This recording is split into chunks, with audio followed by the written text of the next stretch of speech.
You have questions, we have answers. This is Jane Muller. And this is Ken Muller. Welcome to our show, all about real estate with Ken and Jane. And for today's show, we are going to talk about the 2021 real estate market in comparison to past years and look ahead to the future. And then, as we have time permitted, we're going to get into the selling process for anyone that's considering selling their home. So, Jane, 2021 was a crazy year, wasn't it? Absolutely. There's nobody would think the year like that because there's a COVID, there's so much going on, but the market is super, super hot. Right. And then both from a personal team and overall for all realtors, it was really a banner year. Let's talk a little bit about how your performance or our performance, the team's performance did in 2021 for Central Jersey MLS based on the data that we have out there right now. Absolutely. First of all, the data is based on January 1st because if any deal closed the last week or so, they have a time to post it, adjust it. So the report I pulled here is from January 1st. So that's first of all. And the data, we did a 5 years data because first of all, we did a 3 years.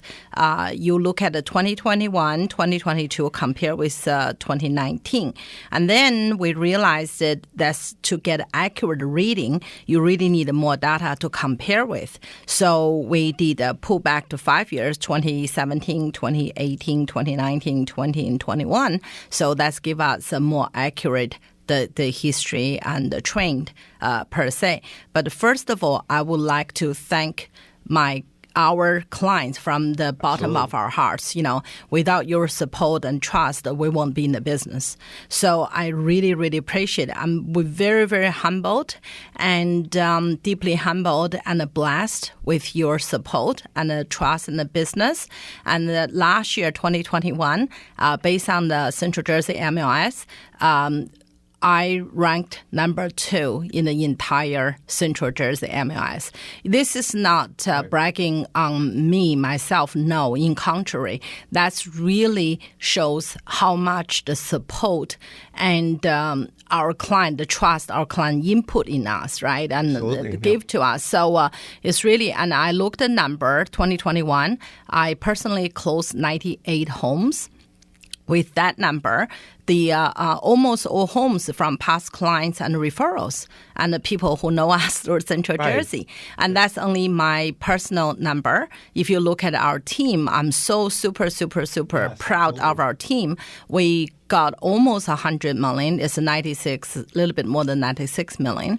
That's the team effort. And we really appreciate a big shout out to our broker, Carl Sanfilippo, and he's an excellent owner, broker, and a coach and inspiring. Right, and that's actually, let me jump in a minute. That's one of the reasons Carl is an excellent broker because he's always thinking ahead. He's always like 1 or 2 steps ahead of everybody, and he's always pushing you to come up with, to go higher and grow further. And, you know, you grow with him, and it's really been a big, the last, since we joined his brokerage in 2015, you know, we've grown incrementally every year, and he's grown, and he's now he's I think the largest, you know, in Central Jersey one of the area largest brokers in Central Jersey and all of New Jersey, probably. Absolutely. So we could not do without him. And another thing I like about our office is the atmosphere. Very friendly.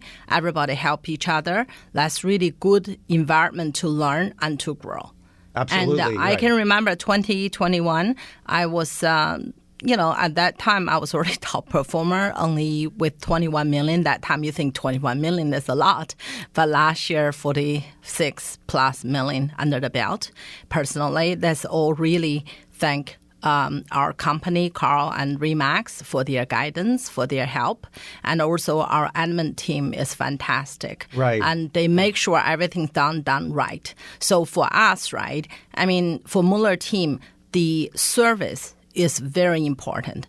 We always say, you know, exceptional service, extraordinary result, one home at a time. So we want to make sure we guided our client and helped them and to go through the process. Because this is very emotional process, right, Ken? It's not only you sell, it's not like you sell a T-shirt. This is a home.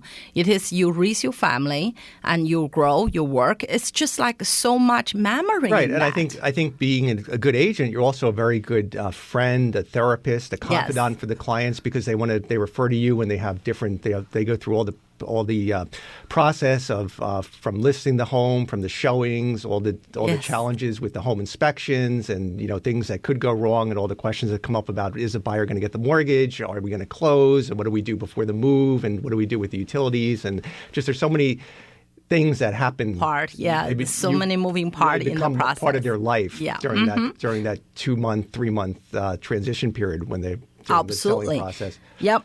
Without further ado, let's deep in the numbers here. And 2021, which is last year, the whole Central Jersey MLS, this is only the single family. It doesn't count as a condo, co-op, 55 plus, and land and things like that. We just make it simple, so easier to compare. So 2021, total home closed in Central Jersey is 8,070 homes. And compare with 17, which is 7,000 a change, 2018, 7,315, and 19, 7,484, and 2020, 7,528. So actually the home sold has been going up, which is really surprised me, Ken. We talk about last 2 years, the market is hot, lack of inventory. Mm-hmm. So a lot of people, including myself, thinking there's a less home available on the market is one big key cause it. But look at these numbers. It's not. It's really the buyer drive. Well, I think there's still a lack of inventory, but that's because the buyer demand rate increased exponentially due to the factors we're going to discuss, like the fact of the COVID, the low interest rates, and then just the migration from the city life to the suburban life. So those factors have really contributed to the fact. And then the sellers, I think it's almost like a snowball effect. A lot of sellers are thinking, well, the market is high, so I'm going to list. So that's caused an incremental increase year by year in the number of homes listed and the number of homes sold, because now the sellers that were on the fence about selling or not have decided, well, let me jump in and take advantage of this market. I'm going to move out of state anyway, so let me capitalize on the maximum gain, and hopefully it'll be tax free because of if it's a marital home, they can they have there's no capital gains.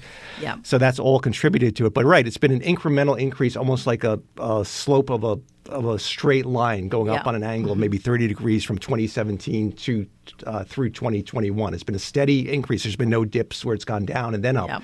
Every year it's gone up a little bit. So the overall increase has been about 15% from the last 5 years. The pricing of the number of homes sold, and the pricing has closer to 34%. I think it really depends how you look at it, right? First of all, it's very hard to quantify that because the leasing prices went up and then the closing price too. I mean, last 2 years, we can see that a lot of houses sold over asking. But if you compare with 2017, 18, 19, a lot of agents will lease the home, based on that time, the market. So they generally speaking, they close the number is little bit below, or some instances a big below, right, on the asking. But this seems to me 2020 and 21 is almost most of the home was sold very fast and over asking. Right. And that gets to the days on the market, which is basically defined as the time, the date the home is listed until the time it's under contract. The average days on the market for a home in 2021 was 39 days versus 5 years ago, 2017, it was 71 days. And then in the subsequent years, 2018, 2019, 2020, the days on the market has decreased until where it is now, about 39 days. So that means the homes have been selling for a higher price and they've been on the market less time. Yeah, faster. And just one thing to clarify, when we talk about the days on the market, it's not the day you put a for sale sign and the day you close the home. It's truly just the date you put on the market and the date you got a contract. So that's the date of days on the market. Right, the day you've accepted a contract offer. So you have it basically under contract, right. And then during that time is when the showings occur, when you might have the realtors might have open houses, showings of the house, of course. So, yeah, but these are all favorable to the sellers. Yeah, because the thing is, right, the longer the day on the market, in my personal experience, there's two things affect the seller. Number one, the anxiousness, right? They always call me, Jane, what's wrong with my house? There's no offer. I said, no. It doesn't take, week to sell a house. Is just, average is 70 days to get an offer. So we only 3 weeks in it. So that is to give a bit more time. So the unknown factor for the seller. Secondly, is really practical reason. I mean, you have people come to your house. You want to present the best side of you. So you always have to clean the house, pick up the toys, and tie up the dogs, Right. When you have an open house, you have to really get it ready and go out, to make sure it's available. And, for showing your dinner time, lunchtime, and people request and come in, they get late, and you already wait and put the dinner on, they are here. So there's a lot of inconvenience or a lot of stress on the seller side. But last 2 years, it's really sold pretty quick. So the effect on seller's life is reduced to it's much almost by minimum. half. Yes. Almost by half. Not quite, but almost. It's almost cut in half the time. That's Again, right. and these are all average statistics. It may not be particular to any given home. Some may still be on the market. There may be listeners out there saying, "Oh, my home was on the market for 5 months and it's still not sold." I mean, that happens once again, right? When the house in today's market, if you don't sell for a little bit longer period of time, anything more than like this here, say 30 days, give it a take, right? If you don't have offer for 30 plus days, then either your home could be very unique. You're looking for very unique buyers, right? I mean, sometimes is that can happen. If you build, especially custom build a home, you did it to your like. And whatever you have is really good working for you, but it may not working for today's buyer. For example, right, a lot of home built before, the kitchen is rather small. When they have a very small kitchen, today, people like a big kitchen, big open floor plan rather than, Everybody in a small wants it rooms. open. They want it bright Exactly, and light. Not yes. as opposed to the 70s where everything was closed, wood paneling, darkness, and so it's a totally remember different. our house, yes. Yeah, so that you go through, and carpeting was a big thing in the homes built in the late 60s That's and the right. 70s where they actually put carpeting over the hardwood floors. So a lot of homes that we're finding when they sell them, we tell the homeowner, remove the carpeting. You may have beautiful hardwood floors underneath there. Yeah, that's one thing, right? A lot of times the people said, Jane, can you put a listing? I have hardwood throughout the house. Unfortunately, we cannot, unless, you take up the carpet, because we can't advertising anything we cannot see. So that's really, God forbid, and after closing, they take it up. One session is damaged or something, and you open up to the lawsuit. So that's not really, either you take it up, we can advertise as a hardwood floor throughout, or you can just say some hardwood, right? And then you can verbally say it, but it's really not, Right. Now, one thing we should probably touch on is one of the reasons why the home price has gone up. I would believe that's also, a lot of that has to do with the competitive buyer's market and the over-asking price bidding wars, right? That's certainly helped. I mean, not all of it. I mean, the market has gone up gradually, but the fact it's gone up 34% is, I think, due to a lot of the experience that we have with all your 100 so listings. There have been a lot of times where there's been 10, 15 offers, and several of them at least over asking well price. Over. One house was almost 100,000 over. So, you know what? Let's take a quick break and let's talk about it later. Okay, welcome back to our show, All About Real Estate with Ken and Jane. We've been discussing the Central Jersey real estate market and the factors contributing to the significant growth we've experienced in sales over the last 5 years. And the homes, the bidding wars that have occurred because of the crazy demand for buyers that want that house so badly they're willing to pay 10, 20, 30,000 over asking or 50,000 sometimes and also besides that, Jane, they're also willing to give up certain rights that most buyers normally have, like appraisal contingency, which we've spoke about on prior shows, but basically where the buyer basically says, even if it doesn't appraise, if the contract price is 400,000 and the buyer ends up bidding it and is willing to pay 450,000 and they waive the appraisal contingency, that would be regardless of what the bank appraises is at, the buyer is committed to honor the contract price of 450,000. Yep. Just as our previous shows, just one point, the waive the appraisal contingency is just contingency. It's not appraisal itself. That's up to the lender to decide. Absolutely. So they still come in to do the appraisal and then, just the contingency being removed. And also, as you mentioned, there's such big demand, the home inspection is buyers more reasonable, more willing to work with the seller. So, I feel in Central Jersey, we're in such wonderful location. It's so convenient to everywhere. A lot of buyer, as we discussed, is from New York, from Staten Island, from Brooklyn, from New York area. So obviously they have to get to work, to New York. So Central Jersey is such a wonderful convenience location. So, they have a buses, which we had Coach USA, Suburban came last time to discuss that, and also trains. And we proposed new train from New Brunswick, from North Brunswick. Yeah, so, and we have a turnpike, the Garden State. We have so many ways to get to their work and make life easy. So I think that's contributed to such strong growth. The attract a lot of buyers to Central Jersey. And the second thing I feel is the diversity of the community in Central Jersey. So that's attract a lot of buyers too. Everyone feel they not only, they feel really inspired because a lot of time, right, as myself, right, immigrant myself, certain area make you feel welcomed or tolerated, welcomed. But in Central Jersey, we feel we are embraced. That's totally different feeling.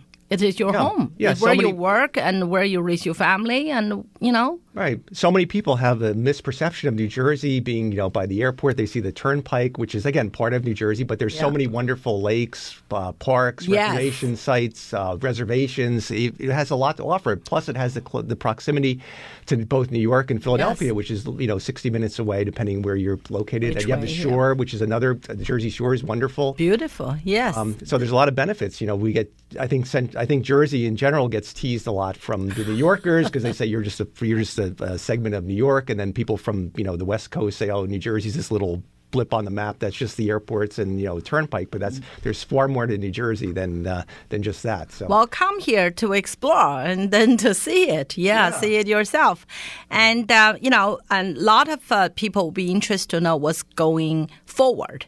Okay. Right. But that's really hard to say.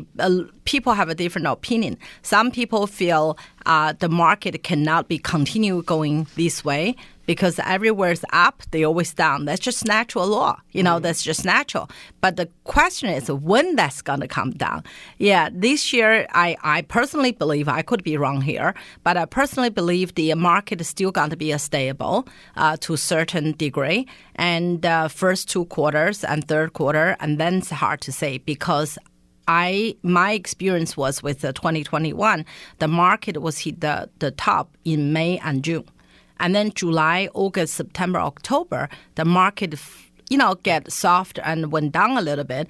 But surprisingly, which is very good for my sellers, in November, the market come back strong again. So which is we see a lot of people come to open house, a lot of fresh buyers, very qualified fresh buyers, and came back in the market. I think also the interest rate, the indication we read a lot on the media and possible increase in the interest rate, maybe make a lot of buyers to make up their mind to move forward. forward. So in the nutshell, I think the market, personally, I believe the market should be very stable in the first and second quarter. But the third quarter is going to watch out. It's like last year, third quarter did went up. Can be trickier, right? That can be trickier, yes. And you brought up a good point about the interest rates being low, and that also can tie into the fact that oftentimes buyers are willing to overbid for the house because they figure the interest rates are so low that even if they pay $20,000 to $50,000 more for the house, the fact that their interest rates are low, the monthly payment is basically offset by the fact the interest rates are lower than they would have been 5 years ago. So it's to them, everything's about the monthly payment that the buyers make. That's the key factor. That's right, Ken. You know, a lot of time the seller think the buyer care about the price. In fact, the buyer more care about the monthly payment. The monthly payment is made of few, element. One is the price, one is the interest rate, one is the other costs, including the property tax and the HOA fee and the other fees involved. Right, known as your escrow. Escrow, you typically will take, you have to pay the property tax, the homeowner's insurance, then you have to pay, they always have to have a cushion in escrow, typically 2 to 3 months of the property tax, as a reserve. Yeah. That's right. And if any buyer, if you decide to live in certain area, right, so the fees, you have to decide you want to live in a condo, townhouse versus single family, so that's going to affect your payment because you have HOA fee.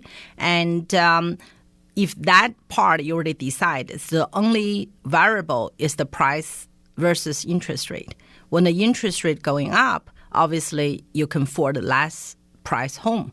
So that's really drive this is strong demand because of very super low interest rate. So for the buyer perspective, they either pay the bank with a high interest rate or they pay the seller. For them, the end of result almost the same.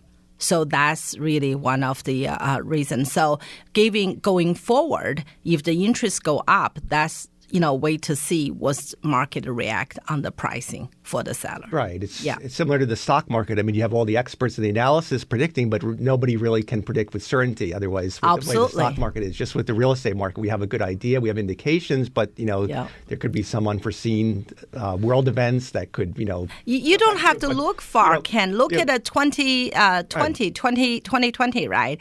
And who would have thought the market go up? During the pandemic, during a shutdown in New Jersey from March of 2020, we had the best years in 2020. 2020 that time, because in June the market started beat up in the middle of the crisis. Yeah, there were actually lines outside for the open houses. 30, 40 families typically lined for an up. Open house, you would get if you had 7 or 8 families, that would be considered a very successful open house. Back in that time, during the start of the pandemic, that summer there was literally maybe 30, 40 families. Yes, everybody had to wait because it was only due to safety, only one family at a time with masks on, so there were lines in the heat, and it was just hours, unbelievable. People were willing to wait an hour and a half just to get in to see the house. Yes. So, I mean, fast forward, right? A lot of experts that time and feel that can't be hold. So the market will go down the end of 2022, right? The end of 2020, right?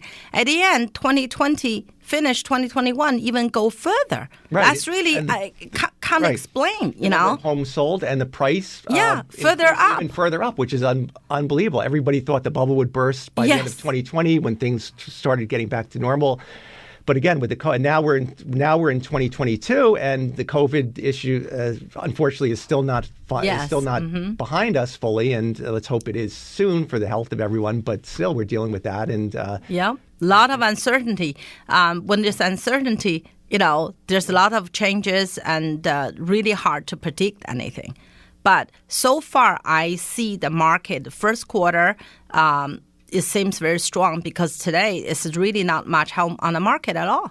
So if you look at the market, it's very quiet. It's not because quiet. There's a lot of buyers, but no home. And we should also mention the rental market. We're seeing the same results. There's not enough inventory for renters. I mean, the rentals are going out very quickly for Central Jersey, at least from our personal experience for 2022. We already closed a bunch for the beginning of the year, and we've got more coming. They used to last sometimes a month, 2 months. Now they're under contract typically in a week or less if you get a qualified tenant. Yeah, I think with the renter, I have a different perspective. I think the rental market is tight because there's a truly less inventory on the rental market. Think about it, Ken. In the past few years, at least our clients, right, we used to represent about 150 investors, right? Sometimes the people want to be a landlord. It's not because they want to be a landlord. They bought a house on a high 2005 and 6. They cannot sell. If they sell it, they have to bring money to the closing table. That's never be a good feeling. Plus, not everybody physically can afford that. So they rent it out. Even the rent doesn't pay for the monthly mortgage. They probably lose $100, $200 a month, but that's bearable. So these people, now the market go up, they can sell it, they can get out and even make a little money to catch up the loss they had the past 5-10 years. So that's one segment. The second segment is the people, they just investors, right? But I saw a lot of investors cashed in. So some of the cash in, they just probably the life cycle, they're going to retire or they can need the money for other things, for children education, for retirement. But some other sellers cash in, they want to exchange to another area or different type of investment. So that's what I see a lot of, people. And the third one is at that time, they may not know where they're going, right? And the investment, they said, well, should I sell, shouldn't I sell? It doesn't matter. But now they feel if it's high, may well sell it. So that's why I personally see a lot of investment property up for sale. Even for us, so our clients. So that's why the supply for the rental is reduced dramatically as well. So that's why causing I think it's another issue is a lot of people sold their home, right? They got to move somewhere. If they're not ready to move out of the state yet, if they're going to retire soon, and they may want to rent too. Right. So, we've experienced that with some clients where they were moving to Florida, but their home wasn't ready. It was going to be built. So they decided, well, let me rent for a year, let me rent for 2 years, and then until my home is ready, but I want to stay in New Jersey. And so we sold their house. They find them a rental in New Jersey. And then a year, 2 years later, they finally relocate out of state. Yeah. So there's a very small availability, the inventory for the rental, but the tenant application pool is getting bigger because all these, people move from New York as well. If they can't find anything to buy, what they do, they rent. If the people sold their home and they're not ready to move out yet, what they do, they rent, right? And a lot of people, they renting, they couldn't find a home, so they rent. So there's a lot of, moving parts in that part of the market as well. Yes. Right. And there's a certain buyers really want to buy for investment property because they worry about inflation. So even though the price is high, but they want to lock in a property rather than worry about inflation. So that's another part. Is a lot of people, buying that house. So, but it's not enough inventory to buy. So that could be, I think we're gonna run out of time soon. So, but one thing, right, before the seller put the for sale sign on the market, under your front loan, you should really think about it. I understand it's really great to take advantage of this beautiful market and, all the benefits we discuss. But I always ask the seller, why you want to sell. You have to ask yourself, where are you going? And your time frame. So you have to really take that consideration. But today we ran out of time. Maybe another, another session. Right. Okay, and thanks. We want to thank the audience for listening, and then also let them know that next week, to stay tuned, we're going to have Bharat Patel, who's a certified home inspector and also a professional engineer. We're going to break down the home inspection process, what that entails, and so stay tuned next week as well. We have a great show. He's a great guy. Yeah, that's that's work for both seller and buyer. And Mr. Patel had many, many years experience. He's also licensed, New Jersey licensed state engineer as well. So that's really his advice is not only from inspector perspective. It's really from the engineer part as well. He's got it all covered. Absolutely. Yes, all covered. Yes. Thank you very much for listening. And have a good weekend. We'll see you next week. Thank you.